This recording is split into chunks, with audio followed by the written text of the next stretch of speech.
Rise and shine, it's a brand new day. Ken can take the stage, ready to play. Weekdays at 10, the cars and the scene. Coffee in hand, they're living the dream. Aggression in their voice, got the whole town awake. Bringing fire to the mic, make no mistake. Shows in the corner, spitting out facts. Dropping truth bombs, ain't holding back.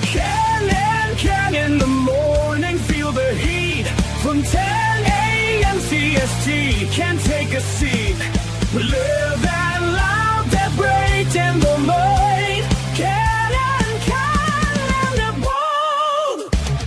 Light up your speakers, crank up the sound. They're talking about life upside down. Opinions exploding like a sonic blast. In the studio, they're built to last. With passion and grit, they engage and ignite. Every single week, they're a force can't fight. From sports to politics. This is a Huddle Sports Network broadcast. You can find us on Roku TV, Amazon Fire TV, Facebook, and of course YouTube. Get all your NFL news here first. Well, hello there, everybody, and welcome to Ken and Ken in the morning. I've got one thing to say. Who's in first place? But even though it was a good game for us to get back on top, I do got to give credit to the Bears. They did play a damn good game. And I will say that Caleb is definitely Houdini out there, because there were more than a few times that he should have been sacked that somehow he just got out of it. Hey. Why, thank you there, Fred. Yeah, father-in-law's doing a lot better now. Finally out of the ICU, so he's all good, and thank you, man. But back to the game there. We had ourselves hell of a matchup between Green Bay and Chicago. Chicago put up a hell of a fight. I will not take that from them. And holy shit, is Monangai a real running back? Huh. Hey, what's up there, Ken?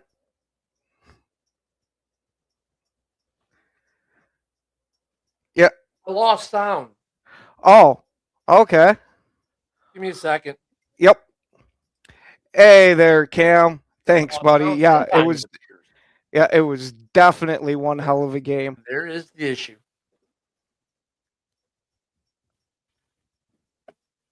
All good now? Oh, yep.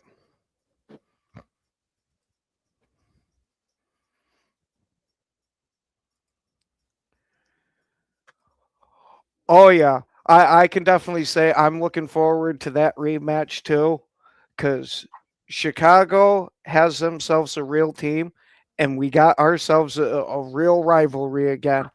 Because holy shit, I know I already said it, but we're going to have the next 10, 15 years be Jordan Love and Caleb Williams battling out for this division. Oh, sorry about that, guys. I lost sound. I lost track of time. I didn't even hear. Usually I hear you pop on like, oh, it's almost showtime. And good morning, everyone. Oh, yeah. I was going to say it was definitely a good game, and it says a lot about the future of the top of this division. I think it will be Green Bay and Chicago, like I said, for the next 10, 15 years battling it out. Because I might talk shit about Caleb and all that, but that's the fan jesting. He came out and played a damn good game yesterday. Sucks for him that it ended on an interception, but he had a bunch of wow throws in that game. I'm not gonna take it from him. He played a good game. So let me say something about the last play. And I see Broski Bears getting in here as Yep. well. Good morning, Broski.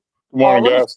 Let me say something about the last play as I share this to my new account. It seems. So the last play, I'm like, when he rolled out to the left, I'm like, okay, he's just gonna just get the first down. Cool, we got time.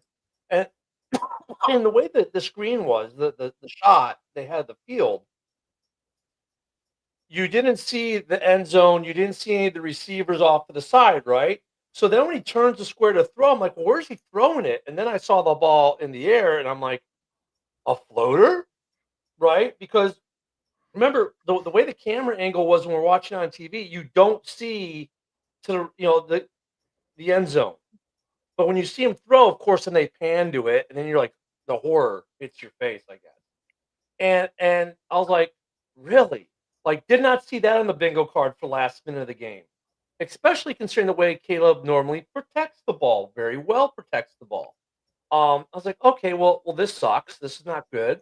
And then the interception happens, and you put the palm to the face. And you're like, oh my god, what just happened? And then I watched the post game news conference. And I'll say this: I'll give Caleb credit. He owned that pass. He's like, yeah, you know what? I should have given him more to work with. He thought, I think, in his mind that Cole was going to be open. He's like, because he said, I saw the guy running over there, but he goes, I didn't think he was going to get there. But I should have given him more, pushed that ball harder, and given him more to work with.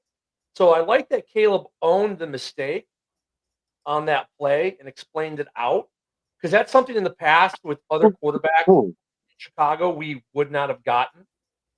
And the one thing I like about this team, win or lose, is I don't want to say transparency because that's too much of a convoluted word these days, but their willingness to point out their mistakes, right, as well as their accountability. Yes, thank you. And I thought that was great. It's so he held himself accountable for not putting enough on that pass. But once again, I thought, look, you got like what at that point, 35, 40 seconds left. I thought he was going to run for the first down. He was angled to get out of bounds. He would have gotten there, and they would have gone from there. So I was a little bit surprised when he actually threw the ball. But otherwise, man, what a game. What a game. Oh, yeah. That Manon guy for you is one hell of a running back. That, to me, is your starting running back for a while, as long as he doesn't get injured. But I'm sorry. I will say, though, even with us missing Devontae Wyatt, this gave me huge hope going forward that our defensive tackles will be up to snuff if they could kind of hold Monangai down, because we've seen he's been going nuts recently. So Monangai and Swift both had pretty good days, actually. I think, it's over there. I think we're starting to see a situation where one game, like yesterday, Monangai really softened up the D to let Swift get some stuff late. And you see other games where Swift does the same thing. But look, Detroit fans know this is what happened with Monty and that bum they got who doesn't score any touchdowns. I say that jokingly because he's got a ton of them this year, right? But I mean, you would see that with Detroit too. I think Monangai in the 7th round. If Broski's ever gotten anything right in his entire life, it was his reaction to the pick of Monangai in the 7th round. Yeah, because he did. Broski's been right. This guy that we picked up the 7th round has been the most value pick probably in last year's draft. Yeah, and I'm going to give some major credit to Broski. He didn't just get that one right. He knocked that sumbitch out the park. Monangai well, thanks, guys, for the love. I appreciate it. Someone's got to give you some love. I appreciate it, man. But my ass. Hey, Joe, that's what I'm talking about, man. But well, bro, my 2 cents, real quick. It won't take long. Last play of the game. I've seen different views. I've watched that play so many times, and I finally saw like the top down, like the view from the top looking down on the field. It wasn't my. It seemed like a one receiver route to Kmet. He was wide open if Caleb would have thrown the ball like 2 or 3 steps sooner. Still, even though Caleb was rolling out on that, not my favorite play call. A quarterback sneak, run up the middle. I know they just stuffed him on 3rd and 1 the play before. Whatever the case may be, we can't go back in time and redo it. Point being that I think if he just would have gotten rid of the ball a couple steps sooner, it would have been a layup touchdown. And then going to Monangai, you can remember my trash talk before the game, how I was saying, like, yeah, there's going to be linebackers missing teeth and stuff trying to tackle this kid. I'm not bullshitting. In the first quarter, when he hit Cooper in the chin and his mouthpiece exploded or whatever it was, part of his helmet flew up. Yeah, it was I part of the swear to helmet. God, there was other little like fragments flying out. I was like, "Those are teeth! Those are teeth!" No, I was going nuts, man. what it was how cold it was there. Not only did you have pieces of Edgerrin Cooper's helmet flying, pieces of Monongai's logo broke off and flew in the air. Oh yeah, his That helmet shit looked like was he had- nuts. his helmet looked like he had been on a battlefield. And Broski, to your point too, like if Caleb had thrown it a couple steps earlier, Yeah. I don't disagree. I think one thing though we got to keep in mind as we watch from our couches and our love seats and whatever we sit on or pacing whatever rug you've worn out pacing in front of your TV.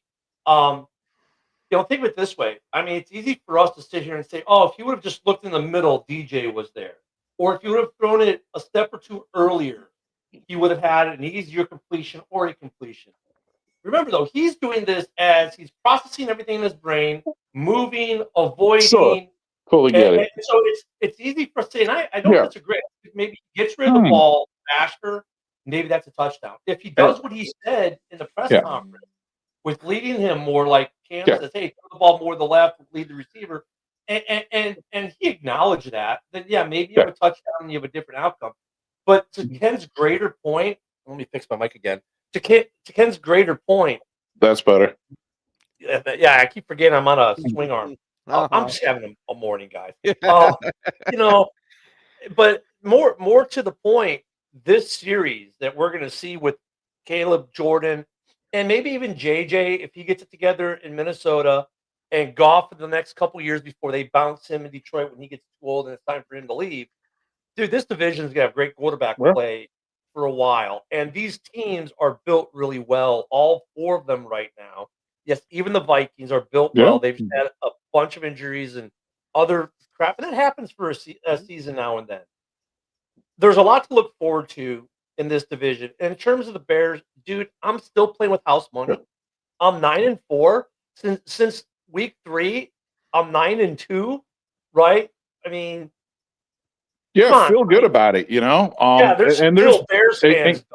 And Ken, there's so many positives to take out of the game to build off of, Oh, yeah. and like what you said, Caleb obviously wants to complete the pass. Like he probably just didn't see the commit was wide open right away. That's why he kept running and holding the ball, So, and I don't buy I've seen this play so many times. Like DJ Moore was not wide open in the middle of the field like people are saying, and that's just not true. So whoever's saying that just obviously hasn't rewatched the play.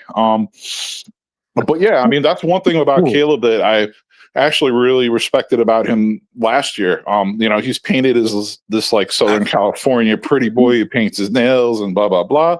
But I'll tell you what, his attitude to the media and everything else has always been nothing but top notch, professional. He's not throwing anyone else under the bus. He's not blaming anyone else for anything. I got to give him credit for that.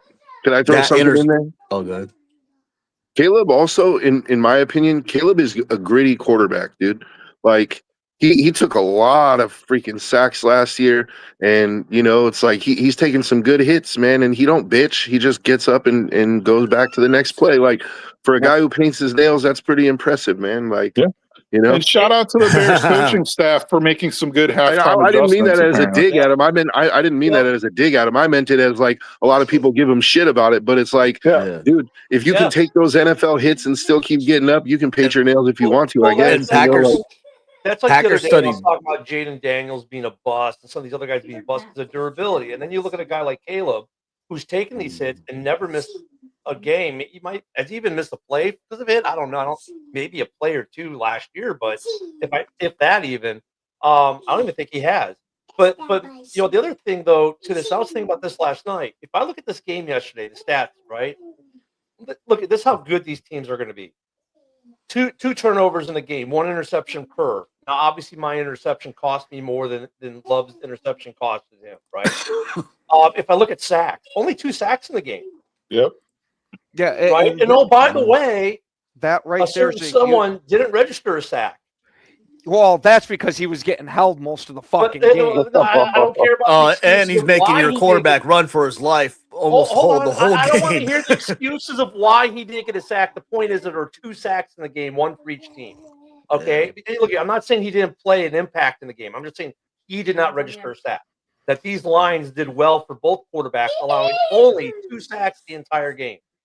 Okay, between both teams. So between both teams, you have 2 sacks, But 2 by the way, turnovers, a lot of great plays. Look at Green Bay in the first half; they exploited defensive mistakes with the long passes. There were great throws by Love, can't not taking anything away. Not the best coverage scheme. In fact, what drive was it with the screen? I think it was in the fourth quarter. That screen, that quick screen, when Jordan said, "Oh, it's man," and they did a quick screen that and went to the house on it, right? Or yeah. almost went. Well, to the it house. was a blitz. It was a blitz, and then Jordan Love read it. You could see he's saying can, Right, and 'cause it then was right with before man. that he threw that screen pass where it went to the house. It was with man coverage though on that screen. The screen Yeah. pass where he saw that, right? So I mean, look at both quarterbacks adjusted well.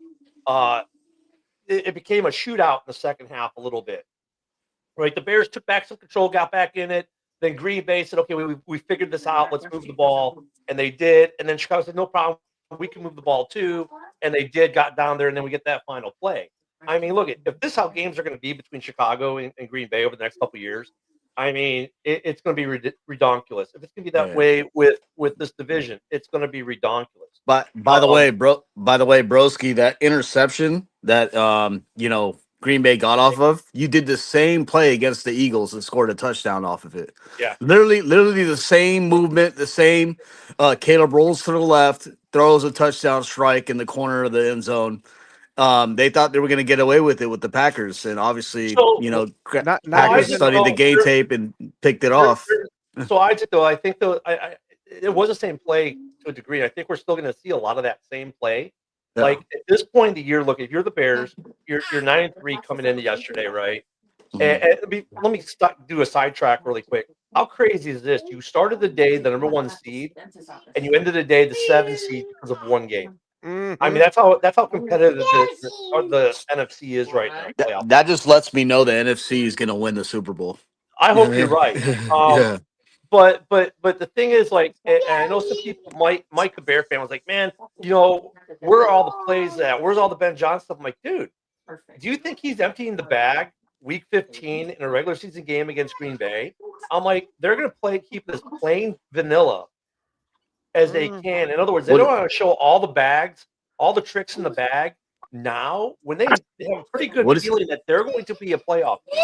You're saving this for the last 2 or 3 weeks of the season, and the playoff run is when you want to kind of start to unveil your new wrinkle. You don't do it 5 weeks out from the start of the playoffs. So by the time the playoffs start, everyone has to think on the other stuff you're going to do.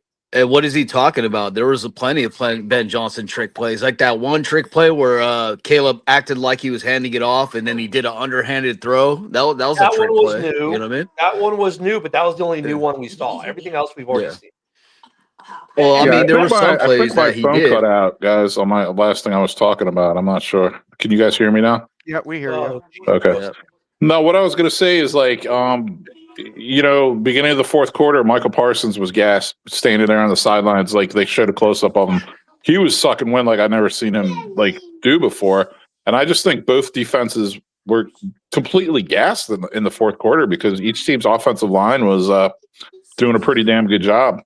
I think the Bears defense wasn't necessarily gassed as much as Jordan Love had figured out and made the proper adjustments. Because the Bears defense, when they have 4 people miss that tackle on Josh Jacobs, I was like, okay, these guys are probably tired as hell. Well, I mean, but part of that is Josh Jacobs being Josh Jacobs. That's what I was about to say. Because the Bears defense spent a lot of time on the sideline because the time of possession in the second half heavily favored the Bears with long drives. So, I mean, because the Bears put up that long drive to score a touchdown, then Green Bay just came in and marched right back down the field pretty quickly. And I think there was more that Green Bay / Jordan Love more than his coach, I think, because there were a lot of audibles in that drive, made the proper adjustments to the Bears defense. And, yeah, you missed some tackles, but some of that's just Jacobs being Jacobs. And don't forget, not only is it just Jacobs pulling his usual Jacob stuff, Jacobs had been hammering them all game long. And that's usually what we see from him. He'll get short little run bursts in the beginning of the game where it don't look like he's getting too much, but he's beating them down. And then you see at the end of the game him break off these big, huge chunks. Well, That's Yeah, exactly, that- like, that's I- exactly I how the seriously Raiders. thought- That's exactly how Oh. the Raiders used them. Like you beat them up all game long, and then in the fourth quarter, Jacobs is your battering ram. He just kills that defense because he's already worn them down. When you Yeah, look at the I thought touchdown run, he got seriously- hit. He got the touchdown run. He got hit in the back. Yeah, It I was seriously good. thought that you guys were gonna stop him right there. Like Yeah.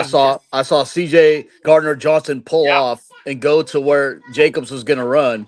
And then I saw like Brisker and a couple other you guys just jump on that. I was like, oh no, dude. Jacobs gonna get stopped right here. And all of a sudden he just squirts out. I was like, oh, He says, "My name is Josh fucking Jacobs." What do you They think had you're it. doing? They had it figured out, and he broke the tackle. You know, I mean, that look. You got to give a little credit there to Josh Jacobs for powering through those. I mean, to Broski's point, where they wore out, well, they're going to be obviously more tired than they were at the beginning of the game. But I mean, I don't think they were gassed. They weren't gassed like Micah Parsons. I think he learned a valuable lesson yesterday, playing in Green Bay, and that is that at this time of year, his cardio needs to be better than what it currently is because the cold weather changes things. Uh-huh. And if this is now going to be your home, you need to get used to it, Micah Parsons. And I don't expect that Micah Parsons. I almost would guarantee you that after the game, while they're celebrating all that, Micah's sitting there going, "Dude, I was gassed by like what the second quarter, maybe the third. I need to saying this cold weather thing isn't affecting me. It affects me." I was going to say, to be fair, this was the coldest game he's ever played in his entire life. Yeah. So, I'm kind of not surprised he wore out a little bit. And then on the fact that he was fucking running around chasing Caleb like the scene from fucking Rocky with the chicken. Interesting fact about Caleb. Caleb, what was the stat that they showed it yesterday? He's the best in the NFL at it. Well, go figure. He's the best. Of course, he's gonna be the best at a few things. You'd hope. But it was it in chase downs or something like that? He had been sacked 0 times with some weird stack or escapes. It was the escapes thing, like where he's in the grasp and gets away. That's where you see a oh, believe me. That's where I'm you used see to a it. major part of his game that he took from watching Aaron Rodgers. Watching him run around like that, it's like, oh my God. It's like watching a faster version Aaron Rodgers out there. Caleb's Oh yeah, he's been doing that since USC. You know what I his mean? Like, escapability and his speed, Isaac. His speed. mhm. There've been of the 8 or 7 or 8 QB runs that were clocked. He's got like 4 or 5 over 20 miles an hour, which is like basically his total is the rest of the league's total as well. He doubles it. I mean, the kid is just. Oh, dude, and to go to show how fast he is, look at that. Micah was the only one that could keep up with him. You seen when Rashawn Gary was trying to chase after him. It almost looked like he was walking after him. Brady was like, "Oh, I'm going to take this angle." No, I ain't got him. No, because Rashawn Gary's a decently fast guy, but Caleb, I'll give it to him. He's got a whole nother fucking gear. He's younger and he's quicker. But Broski, I called that in the Red Zone show. Remember? Like, it's like, watch, Caleb's going to do a lot of escaping. He's going to do a lot of running. He's going to move the pocket. You know what I mean? Like, that's just what he does. That's it. That's been Caleb's game since college. Oh, yeah. USC. And a You know what I mean? handshake. Yeah. And Steve, Broski, I'll let you go right after this. Steve, this is what I absolutely love to see. I want to see the Packers coach and the Bears coach hate each other to where they don't even want to look at each other after the game, like what we saw. Go ahead, Broski. Yeah, It was no, a I was quick just gonna handshake. just add a couple of quick little things. So yeah, Caleb, like I mentioned a couple of times, he actually did like pack on some muscle in the off season, and I think it all went to his legs because his legs are like they look strong as shit, and he's like actually quicker than he was last year. I think he's actually tougher to bring down and just like quicker getting at his stuff than he was even last year. So, and then and speaking of quarterbacks, I mean, we're talking a lot about Caleb, but I gotta admit, like Jordan Love looked really good, man. He threw that one pick early, but dude, other than that, like, come on, the guy looked sensational, and that's the reason why, like, going into the season when you guys are asking me who do I think the best quarterback in the division is, it's like I'm taking Jordan Love over Jared Goff any day of the week. Like I'm not even thinking twice about it. Well, the credit, like, where Caleb got quick as well is when you got a guy like Parsons chasing you, you do get a little quicker in your step. I mean, like this goes back to the conversation Ken and I had the other day off camera. We were comparing the starting quarterbacks in this division, and it comes down to Jordan and Caleb and basically split the quarter, because you saw it yesterday. It's like both played really well, and the one thing I liked about Caleb. What I really like about Caleb is his passing percentage. Yes, I said his passing percentage. And it's so low because he's doing the right thing. He's throwing the ball away versus holding it and taking sacks or putting the ball in bad situations. Ken, that brings up a very good point. And one of the things I gave him major shit over last year, and you'll remember it, is how terrible he was at holding on to that ball and taking massively unnecessary sacks. He played like a veteran out there this game. Yeah, that was his issue in USC too, is holding on to the ball, tried to hold on to the ball to the longest. But what to credit to him is he constantly scans down the field when he does those runs, which is a good trait. But him throwing away the ball when nothing's there is actually showing growth. He still has that piece where he's scanning, but now the two things he's changed, you started to see him make the change last season. So by the end of the season, it was almost night and day from the beginning of the season, is getting rid of the ball and then using his feet to actually gain yards, just take off and run. And we didn't want to repeat a Justin where that became the default right away. And that's when Caleb early on, even though he's taking the sacks, I'm like, I see why we got him, because he doesn't just tuck and run. He scans and looks to make a play. But then it's like, well, wait a minute, you're holding it too long. But now, like yesterday, if you look at his incomplete passes, over half of them were throwaway. Mm-hmm. And so that's what I'm saying. That's why you're not hearing the complaints about his completion percentage per se, because when you really sit down and you look at the plays, most of his incomplete passes are throwaway. And you look at, I think it's hard when we look at statistics, because some fans will look at statistics and just look at the number and say, well, that's the story. I really wish that with passing completion percentage for quarterbacks and for interception for quarterbacks, there should be asterisks on those stats, because for the incomplete passes, a lot of throwaways. Jordan had quite a few yesterday. Caleb had quite a lot yesterday of throwaways. And then the other piece is interceptions, because sometimes now yesterday's game, this wouldn't have been the case. Both the interceptions were on the quarterback, but there were some games that we saw yesterday, like receiver has the ball in hand, gets hit, ball pops, other team catches it, it's ruled an interception. The quarterback is getting dinged for that interception. That interception is not on the quarterback. That interception is on the wide receiver. Or when you got it's the guys are downfield and it's literally your receiver and one corner on him and it's a 50-50 ball. Hey, sometimes the defense makes plays. That's why I don't give too much shit to Jordan Love about some of these interceptions. Granted, some of them are boneheaded. I'll agree with that. But some of them I'm not fully against, because that was one of the things I bitched about Rodgers. Yeah, I bitched about with Rodgers, because he was allergic to interceptions, to where he wouldn't take a lot of throws because he was afraid of that tick mark. Yeah, Jordan Love, the 50-50 ball, you're still putting that ball in the situation, but like you got the situations in particular where they should probably asterisk it is like, I throw the ball to Joe. Joe kind of catches the ball, but then he bobbles it or whatever and becomes interception. Like, that's more on Joe than it is me, right? Because he had the ball. He just couldn't handle the potato, so to speak. The other thing is the timing route interceptions that happen to quarterback. Yeah. Where they put the ball on time, on target, but the wide receiver is supposed to go to the right, but instead he went to the left. And now he leaves the quarterback hanging. Like, that's another one now that one's a little bit harder to discern sometimes. But I mean, dude, these guys who do the stats, they know how to discern this shit. That's the point I was gonna make, is that Goff and Love throw like basically the same interceptions. They throw timing route interceptions where a receiver's supposed to be there. Right. You know what I mean? But then all of a sudden, the defender, they don't actually kind of read the defender, because They throw the ball before the wide receiver gets there.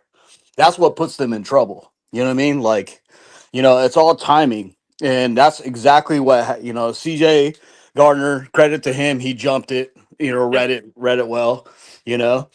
But like, yeah, that was totally timing. Well, yeah, when they jump it, that's a good defensive play. It's still kind of on the quarterback in a way Oh, to yeah. jump the route. But I mean, there are a couple plays. But here's the thing: like we're talking about it, like your normal fans, you're just your trash talker fans. They just look at the stat line. They don't read into it. They just like to use the stats as ammo. They don't care about the situation because maybe they don't have the brain power to. I don't know why, but they don't. But here's the good thing: our GMs do. Like our GMs know when they look at the stat line, like what's break, they look at the tape. They say, well, why were these interceptions thrown? Why did this fumble happen? Why this? So like the GMs know which players to actually hold accountable more times than not for these plays.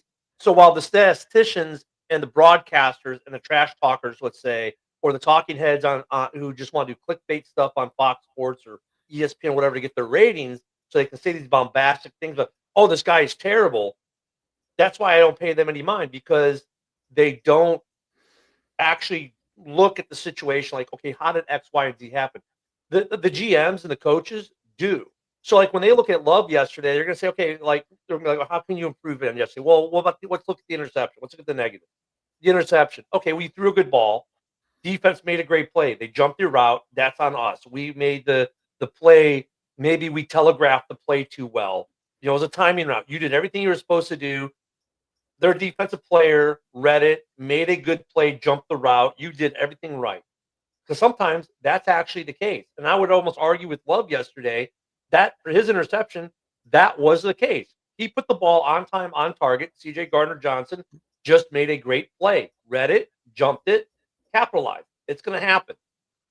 One thing I didn't understand about at least like the Bears game is that I don't know why Monangai took like a big rest within the second half. Like even like I got Bears buddies like, dude, where's Monangai? What put him in? Because You know what I mean? Swift was doing the same thing though. Swift was getting chunks too.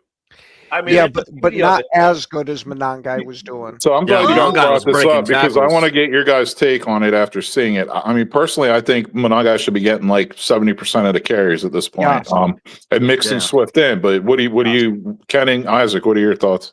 I 100% am with you on that. From watching how well he did against us versus how Swift did. Swift did good, but it was nothing like what Monangai was doing. Because not only was he getting the yards, but he was adding that extra benefit like Jacobs does of beating up the defense while doing it. Yeah, he was breaking tackles and everything. You know what I mean? He was breaking helmets too. Yeah, he was breaking helmets. Oh, that big hit between Cooper. So here's the interesting thing. Okay, let me break down the Bears running game yesterday. DeAndre Swift, 13 carries for 63 yards with a 4.8 yard per carry average. His long was an 8. Kyle Monangai, 14 carries, 57 yards for a 4.071 average. His long was a 9. Man, it just felt like Monangai was I know a how lot it felt. more impactful. I know how it felt, but how it actually happened. Dude, Well, we just said too, you just can't look at stats and take that as what it is. If you watch the game, Monangai should be out there. Mm-hmm. So I mean, look, I think they're using both of them appropriately, because look, you can't, if you run the same guy out there all the time, eventually they're going to stop. You know what? The You know thing what, about Steve? having two guys who that. can averaging over 4 yards per carry. Hold on, Tim, let me finish this, and I'll throw it right back to you. The advantage of having two guys that are averaging over 4 yards a carry is you can mix it up and give the defense different looks, because you're right, they're different types of runners. Monangai is going to be like an Abrams battle tank and try to hit you head to head. Look, I guess. Well, hold on, Isaac. Oh. Whereas Swift is a little bit of a different type of runner, so you're mixing up the looks, mixing up the style, and it works. Now we like, as fans, we see the battle tank and the piece of plastic flying. We're like, oh yeah, but that doesn't degrade what Swift does either, because they're a good complement to each other. Go ahead, Ken. I kind of get what you're saying with that, with how Green Bay's backfield is with Emmanuel Wilson with Josh Jacobs. Emmanuel Wilson's another shifty guy like that. And there are times that I feel that he should be the lead back for a game because you're getting only little bits out of Jacobs, and it's not just the usual Jacobs of wearing you down. It's Right. they seem to be stuffing him a bit. And when you get Emmanuel Wilson in, he's getting off a couple of big chunks here. I'm not saying that he should replace him on the depth chart in any way. I'm just saying Right. certain games you got to have that feel that okay, this is Emmanuel Wilson's day. Let this kid go. Yeah, And like I get situationally- it. I get what It's- you're saying about Swift. You know what I mean? He's obviously the main back. He's the guy you're paying more on top of that. You know what I mean? Because Monanga is on a rookie contract. Right. But at the same time, in the first half, I saw a mix between the two, and Monangai was doing a good job in that mix. And then the second half, there was a complete drop off of the carries that Monangai got. I mean, he didn't get it until like the late fourth, where he was still breaking off chunks off of us. And the question, but then Isaac, you have to ask, why was he able to break off chunks at the back end? Because they rested him more in the third quarter and went with Swift. So see, there's a yin to the yang to all of that. So it's easy for us to say, oh man, did you say the way he was in the fourth quarter? We could have done that in the third. Well, if you had done that with him in the third, maybe you don't get what you got in the fourth. So it all works out in the wash, I guess is what I'm trying to say. So using them both, I mean, Possibility. dude, the Monangai runs, if for violence, oh yeah, they're super sexy compared to the Swift runs. But Swift had some good runs down the gut yesterday, which is not his thing. Like he had a nice couple of 6-7 yard gainers right down the gut. And that's not Swift's a good Swift running thing. back. So, Don't get me wrong. Swift's a good running back. I'm definitely never going to say he's not. He's a good running back, man.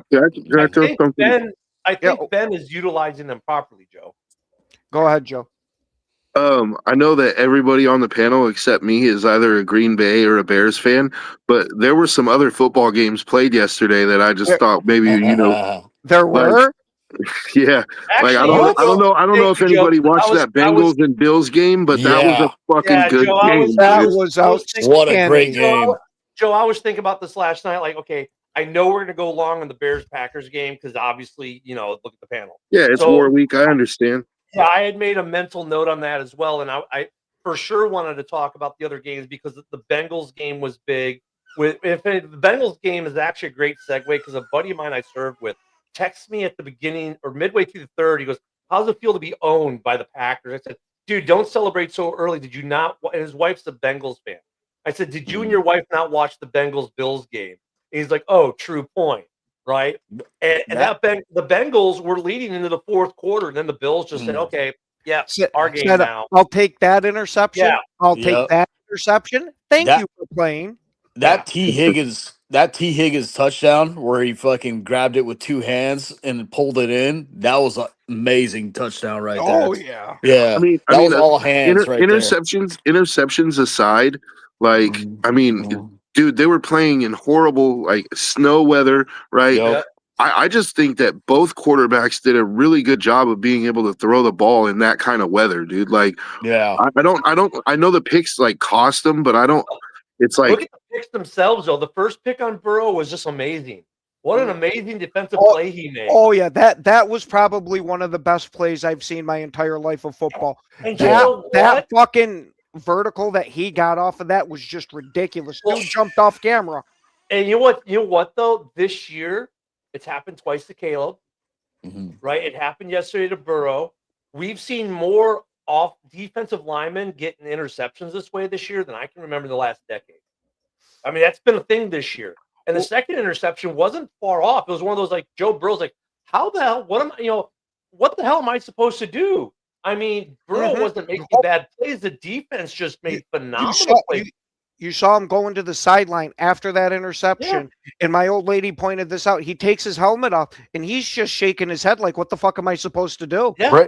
Brady was talking to Benkert about, like, what he did to prepare for, like, cold games and icy snow games, and he just told him he throws 3 or 4 of those hot icy packs inside of his pocket, so his hands are constantly warm.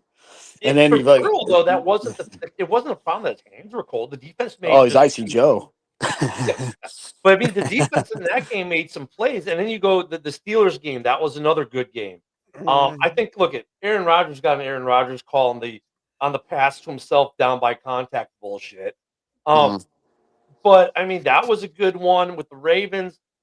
The touchdown that wasn't a touchdown. I think the rules. I mean, here's the interesting part. If Joe's a running back and all he has to do is cross the plane, and then he can fumble the ball, or even if you're a receiver and you're running in from the 3-yard line, as long as the ball crosses the plane, they can knock your hand. It doesn't matter. Yep. Was he likely has the ball? He took at least a step or 2 steps. It felt like with the ball, and then the defender punched it out. And they're saying, "Oh, that was an incomplete pass." I'm like, why shouldn't the cross the plane thing happen? I mean, the rules are on receivers are so convoluted in terms of what is the reception. Sometimes I'm like, I get what you're saying, Ken, because I had this argument years ago, back when I was in high school, with one of my teachers about a Packers game. The major difference is with standing in that end zone, you gotta have full and deliberate reception of that football he versus did, though. versus you already got it and now you're walking in. But I must say he did. The other player hit it out. I mean, he had full control and the player punched out. I get it. It's just one of those rules where you just come, and then look at the other big game that we kind of need to give at least a second to. I wish Haas was on this morning. Oh, how the fuck did New Orleans pull that? I know the A's versus the Packers Bucks. game was Man. for the Bears Packers game was for the NFL for ratings and everything else. That Buccaneers Saints game was the upset of the day. Wait, Man. hold on. They already got kicked out of our division, the Buccaneers. Are they going to get kicked out of the South now too after losing to the Saints? Guess who didn't win the South? They're going to start the Caribbean division. They're going to go further south. Tyler Shug. Put some respect on his name. The parade in Charlotte because they're like, we're in the division now. But look at, man, like Carolina is now they're tied. They're leading the division. Hey, Yeah, man, Going I'm back to Bryce Young to too. prove me wrong, dude. I'd love to see the Panthers win that division. Going back to that likely, pretty good going too. back to that likely non-touchdown though, that's the second time in like 4 weeks that Likely has had a ball knocked out of his hands in the end zone.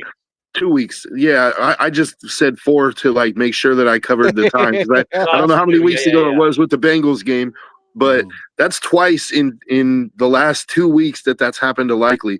So what do you think the odds are that Likely is going to be working on ball security for the rest of the season, dude? Joe, Right. It's highly likely. The second after that play happened, Joe, the second after that play happened, they cut to last week's game where it happened. And Yeah, it was that's what I'm saying. Oh God, That's and what I'm yes, saying. Kansas City is, for all intents and purposes, Steve. Kansas City, for all intents and purposes, they have a 17% chance, I believe it is now, of getting in. Yeah, they're not pretty much. officially. Last night kind of sealed their fate. Last night they still have a chance for the playoffs. However, what yesterday did do, they have 0 chance at winning the division. There's nothing they can do to win the division now, the Chiefs. So the only way they can get in is to be a wild card. So I didn't. Not to interrupt you, Ken, but I didn't see that it was a torn Achilles that he had. yeah, it was 20 Achilles. That's fucking terrible. The dude finally comes back and is playing real football, and no more Achilles for you, Bro, and that's not even let's give as much crap as we gave Danny Dimes for the last couple years, right? And then all of a sudden this year he was playing great ball and we're like, oh wow, you like the turnaround, right? Yesterday he was playing on a broken fibula and then tore his Achilles in his other leg because he wanted to be out there so bad. He played with a broken leg and then he injured his other leg. And now Richardson isn't available. and now he's going to be out. He's going to be out. Like at least they're saying he probably won't even be back next season. And here's the thing with Richardson. Richardson's out because of a freak accident in the locker room that put him on the IR. He had a fractured orbital bone. But I think Richardson. I think he got Geno Smith. Yeah, I think Wins or no comment. Yeah, Richardson probably ends up getting cut. I mean, he's on a rookie deal, so he costs him really nothing. But he's on an expensive rookie deal. But the problem is it's fully guaranteed. So they're probably gonna have to at least keep him through next year as the 4th year. He won't get the 5th-year option, obviously. But you feel for the Colts, man, because Indiana Jones, man, finally, okay, great, and now this happens, and you know what? People can say all the bullshit they want, but Ken, you nailed it. Dude was playing on a broken fucking leg, literally. And change his name. You know what's an interesting game that people didn't watch was that Browns and Titans game. No, I watched parts of that. Yeah, I watched parts of it too. And both QBs were dealing. I give Shador props for Hey, dealing did in there, Stefanski and get Cam. fired? Did he? Yeah, I looked it up and I didn't see anything about Stefanski getting fired. It's probably like a clickbait article. Yeah. Okay, I just looked it up. According to Cleveland Browns, have not fired Stefanski. No, I don't. I don't see a reason why. You know what I mean? Like would've fired Stefanski. Yeah, Stefanski's pretty good. You know, pretty good coach. So, and the Browns are not going to find anything better at this point. Well, and look, there's two arguments for this, right? Isaac. I mean, there's two. One is, I mean, if you're gonna, let's say the same argument. This one here goes for Mike Tomlin as well. If you're gonna fire Tomlin or fire Stefanski, what coaches are available to replace them, and are they possibly better than what you already have? If your answer to that is Right. none of the guys we think are candidates right now are better, then you're probably gonna hold out and not fire the guy for at least until something better opens up. Two is Right. the other thing though with Stefanski is, like, the dude is a good coach who's gotten sidelined with bad GM help, so to speak. Yep. I mean, the GM in Cleveland has made his job exponentially harder. If he had a good GM, like, I don't know, a Poles, a Gutekunst, even though a guy that Broski doesn't like, a Brad Holmes, that team could be fucking dangerous. Yep. And you know, But they Broski, don't have a good GM. and Danny you know, Ball. Broski, I think that's the perfect name to change it to, because holy shit, did he put his balls out on display playing with a broken leg? That's Certainly did. like And- Philip Rivers playing Yeah. with no ACL in the AFC Championship. You got to feel for the dude though, because it's like he was just now, like, if he hadn't been injured this season, he was going to get a big contract from Indianapolis, dude. Oh yeah. Like he was Yep. going to get another starter money deal, at least a few years, 2-3 year deal, and now that's probably out the window, dude.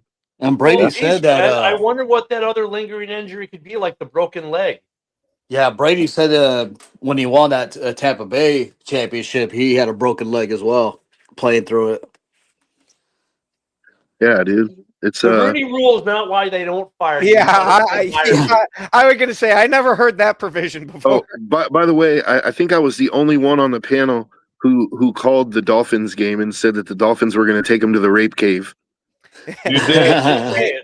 Joe, I did. if I wasn't on sick leave, I would have been right there with you. Hey, saying is the that Dolphins Tua's are gonna first Hank Hill him. win? I think that's Tua's first win in sub 32 weather. Yeah, yes, it Did, is. did you see the name of that quarterback the Jets started? Who the hell was that guy? It wasn't Tyrod Taylor or someone else. So Hey, no, no, you gotta Tyrod got say- hurt, and then Fields was unavailable because of some injury, I guess, practice or whatever. And this guy was another one of these undrafted. He was an undrafted free agent rookie. He was a quarterback at Mizzou. So okay, he's through to Luther Burden III. So look at some of these undrafted free agent rookies come from big schools like Mizzou. So you figure, okay, this kid should at least be serviceable for the game. No, The rape Hey, cave is Broski, real, you dude. got to say it Yeah. like Conor McGregor. Who the fuck is that guy? Who the Yeah. fuck is that guy? I mean, look, you know what's funny? Look, I like the trend though. I mean, in a weird way, because he's not who was the other undrafted free agent rookie that? Oh yeah, Minnesota had one. Like, look at, because teams looked at what the Bears did with, let's say, Bajan, and said, oh well, let's look at these undrafted quarterbacks and maybe find a decent backup. And look at Bajan turned out right. And look at Adam Thielen, undrafted. There have always been undrafted free agent rookies that have worked out. There's a certain linebacker that Bears fans used to love that now plays for the Cowboys and now got hurt. Was the same thing, undrafted free agent rookie. He took over for Roquan Smith and did so like where people like Roquan who when that year he got traded. The undrafted free agent rookie is a great tool Yeah. that some GMs have gotten lucky on. Oh yeah, and there's a certain cornerback that I absolutely love who became one of the best corners in the league while he was around in Sam Shields before all the concussion problems, but that's here nor there. He was damn good. But that seems to be with the quarterback situation, and this has always kind of been the case. Unlike the NFL, where there's a lot of parity in teams with quarterbacks, there is not. From your starter to your backup is usually a pretty nice chunk, and from your backup to your third guy, an even bigger chunk. It's funny because it's not like there's only like maybe one or two teams where I can say you have a 1A and 1B, Washington and Baltimore. Go figure, they're within 30 miles of each other. In both those situations, their backup quarterbacks are actually pretty darn good. I will 100% give you Baltimore, but Washington I'm a little iffy on because I think Mariota's played great. Mariota's played good, but I think there's a huge divide between him and Jaden Daniels when Jaden Daniels If you is healthy. compare, though, him Yeah. as a backup to other teams' backups, like Mariota, you have to admit, is pretty successful. Yeah, I was going to say if we're just comparing backups, absolutely, he's a good backup. But if we're comparing backup to the starter there, I think there's Yeah. a bigger discrepancy. Well, And the now- only now the only one that Brady- applies, I'd say, is Brissett. Brissett over Murray. The offense runs better with Brissett. Yep. You know? Brissett, that's another good one. That's a good example too, Isaac, where Brissett Yes. did really good. Now look at certain Bears fans. I'm not giving up your favorite guy, Bears backup agent, because the dude hasn't had to take a snap in 2 years. How about our boy Malik Willis? Malik Willis, he comes in and he's ready to play ball. Oh, yeah. So, geez, Josh. But that Josh, man, you realize we still have another game, right? I was going to say, Ken, you had to know that was coming with how you and him I have know. gone back Well, and forth. look, I mean, you guys heard me say it. I mean, look, I've said that I thought the Bears would split. I was hoping it'd be in away. I mean, Woody said home and home. I said away and away yesterday because the only reason I said away and away because I thought it'd be really cool because yesterday was the first attempt in our history, shared history, where a team could have had 2 wins in the same calendar year over 2 seasons, like back to back. And that would have been pretty cool if the Bears would have been able to do that, right? Get the second win. And then they would have dropped the ball at home, whatever. At the end of the day, it's going to come on the wash. What's going to be interesting is this how tough the NFC North is, or the NFC is in general. So this week, the Packers go to Denver, right? That's going to be a game. The Bears go to Cleveland. We could flip right back this week before we even get to next week's game. Or both teams could win and we could flip again in week 16 because the Bears could take it. And here's the thing. I think the Bears and the Packers right now, and as a Lions fan, you need help.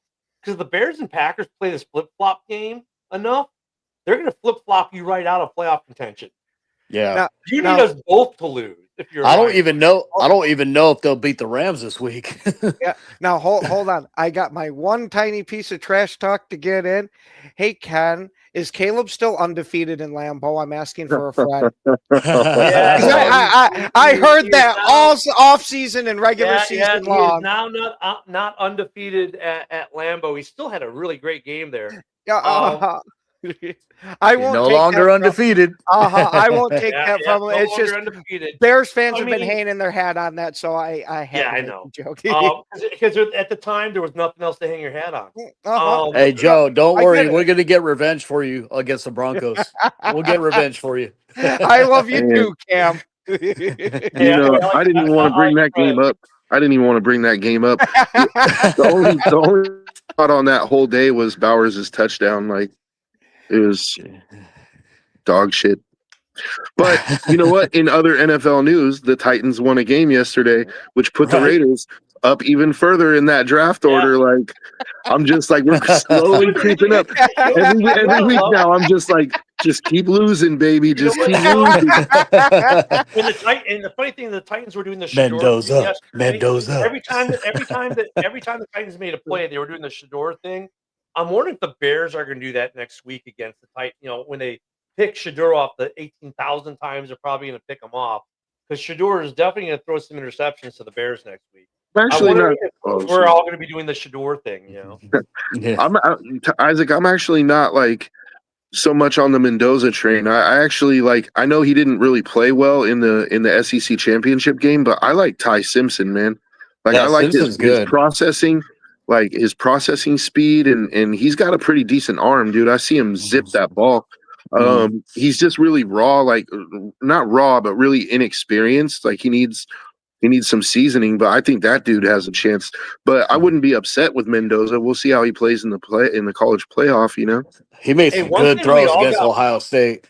One thing we all got wrong yesterday too, Myles Garrett. Everyone's like, "Oh, he's gonna get 5 sacks against the Titans." 1 sack. Mm-hmm. Yeah. Like, give the Titans a little bit of credit. Like, they stymied that defense. So guarantee you Ben Johnson's gonna be looked at that tape last night of that game Mhm. because he already put the Packers tape in the corner for after next week. He already started looking at tape at yesterday's Browns game. Yeah. You can already I already tell you if they didn't watch it last night, they're watching the Browns tape today, and they're gonna be looking at what the Titans offense do to the Browns defense that really, and hold on, let me throw that back up. Ivan, you know what though? No, because the Packers did the same exact thing to the Bears, where the ball was on the 40 because of a bad kick. I mean, both kickers. Let me say Yeah, this. yeah, it For those happened who to both don't know- teams. For those, hold on, Isaac. For those who don't know, soccer players, that played in cold weather. When you kick a ball in cold weather, whether it be made out of pleather, leather, pigskin, or whatnot, that ball probably felt like a granite stone. Okay. I Mhm. feel bad for these kickers because I swear their foot, like if you compare, when they're kicking the ball in June and July compared to what they're kicking the ball yesterday, if you want to know how it feels like, go grab a cinder block out of your garage, set it up, take 2 steps back, 2 steps to the left, and then kick a field goal with it. And tell me how your foot feels. Because that's how it feels Yeah, to kick that football. And Ivan, you're not wrong, Ken. that blunder, Yeah. if that blunder happened to the Packers immediately after it happened to Cairo, it happened to the Packers. Both teams scored touchdowns on those drives. Hey, With the can I short just throw? field. Can I just throw in there though, Ken? You could pay me $3 million a year, and I'll kick my toes clean the fuck off. Like, Hey Ken, I love when these couch potatoes say they can play the game. Like they'll end up in the hospital fucking probably over a minute fucking in the game when they get hit by I one could have guy. made that throw. I could have made that run. Come Well, on. look, I get where Ivan's coming from though, because Ivan's trying to look at it like, well, why did the Bears lose this game? And he's like, well, the Cairo kick that gave the Packers a short field, but okay, fine, yeah, they did score, but look at the defense still had to let them go down the rest of the field. There are other things that had to have happened, and then you know what? Green Bay returned the favor, and we got a touchdown right back. I mean, and then for the kickers, like I get it, like I get it, but kicking that ball in this weather. I wasn't trying to slam you, Ivan, at all. I'm just trying to explain for everyone out there, whether it be, you're going, oh, why my field goal kicker shanked the ball in 3-degree weather? You try kicking that ball in 3-degree weather, man. Yeah. I Hey, mean, even for you couch potatoes out there, even the punter or the long snapper or whatever, you guys that think they're insignificant, they hit you, will put you in a hospital. those couch quarterbacks always crack me up. It's like they're brushing Cheetos off their shirt, and they're like, "I can make that pass." Like, I can do that. although I gotta say, dude, there have been a few passes this season that Geno Smith has thrown where I'm like, I honestly think I could have thrown a better pass, dude. Like I'm just gonna throw it out there. Not long ones, but there's been a couple short passes where I'm like, I'm pretty sure I could have hit that. Like, Fred, Joe's like Caleb, you're slippery big in the enough- pocket. yeah, you're right. big enough- Give me you're 10 big enough seconds couch- worth of protection, dude, and I'll get you that 5-yard slant for if you're sure, big dude. enough couch potato, Fred, you might fit on someone's O line if you're a big enough couch potato. And Ivan, I get what you're saying, but look at that. The Cairo Santo kickoff, they gave him the ball to 40, did not cost the Bears the game. And not No. like he was the only kicker in that game to have that issue. If you want to look at what cost the Bears the game, it's very simple, and Caleb already took ownership. The interception at the end of the game. Mhm. Yeah, we did the same thing in the third quarter. We gave you guys short position, short field position. So that didn't cost the game at all. you Dude, know? what timing on the kickoff? It was the kick. His timing Yeah. unaffected on a kickoff. It was the way the ball came off his foot that Mhm. he squibbed it. And those are going to happen. I'm not going to cut Cairo over, blame No, Cairo. but by timing, he's not talking about the timing like where of Cairo Santos. He's timing talking of the about the kick. timing in the game. Yeah. Yeah. You know what? I mean, I'd rather it happened when it happened because the Bears were able to recover and score. I mean, I get what he's saying, but like, I'm not going to blame Cairo. It's like, That Lambeau wind chill is no joke. Gotta say. I mean, 'cause it happened to Green, and look, it happened to Green Bay not once but twice, right? So I mean, Mhm. right? I think it happened to Green Bay's kicker twice because that last kickoff the Bears started at the 42. You're like, wait a minute. We Oh, had dude, one hold on. I got kickoff. I got to get this in there before the show ends. The new motto for playing in cold Green Bay weather, especially for Green Bay: grabbing cocks and kicking rocks. And Ivan, I know, Ivan. I was just trying to add context to the kick. We are out of time, and what was that motto one more time, Joe? And we'll end with that. Grabbing cocks and kicking rocks. And that's what we'll be doing in Gold Glove football. Everyone, we'll see you back here tomorrow. Have a great football day. Enjoy Monday Night Football.